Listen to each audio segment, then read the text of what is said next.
2025តើជាឆ្នាំបញ្ចប់បណ្ដាសាខកពានឬយ៉ាងណាដែរ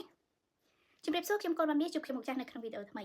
តើនៅក្នុងឆ្នាំ2025នេះជាឆ្នាំដែលបណ្ដាសារបស់ក្រុមឬកីឡាករខកខានបានលើកពានជាយូរនឹងត្រូវដោះចេញបានឬក៏យ៉ាងណា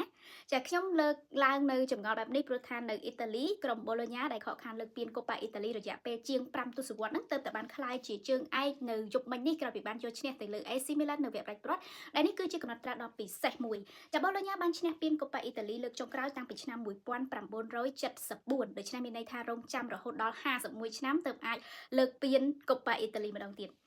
នៅក្នុងប្រទេសអង់គ្លេសវិញ Newcastle United បានក្លាយជាជើងឯកពានរង្វាន់ League Cup ឬ Carabao Cup ជាលើកដំបូងនៅក្នុងរយៈពេល70ឆ្នាំក្រោយពីបានយកឈ្នះលើ Liverpool នៅវគ្គផ្ដាច់ព្រាត់កាលពីខែមីនាកន្លងទៅ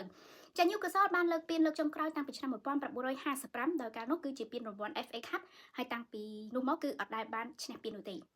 ចំពោះករណីកីឡាករវិញ Harry Kane ទីបំផុតទៅគឺបានស្គាល់រសជាតិខ្លាយជាជើងឯកហើយនៅក្នុងឆ្នាំ2025នេះក្រោយពីការប្រកបអាជីពនៅឈុតធំរយៈពេល16ឆ្នាំកន្លងមកគឺគាត់អត់ដែលបានខ្លាយជាជើងឯកអត់ដែលបានលើកពាននោះទេ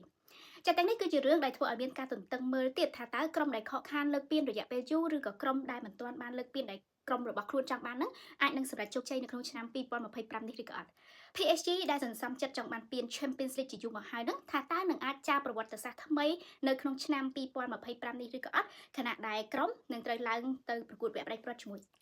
Inter Milan នៅចុងខែឧសភានេះ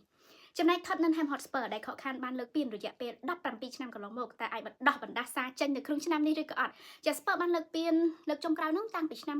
2008គឺពាន League Cup ហើយ Spurs ឈ្នះ Europa League លើកចុងក្រោយបង្អស់នៅក្នុងឆ្នាំ1984ដូច្នេះគឺយូរក្រែលដែរហើយសម្រាប់ការរងចាំរបស់ Spurs តើ2025នេះ Spurs អាចបានសម្រេចឬទេ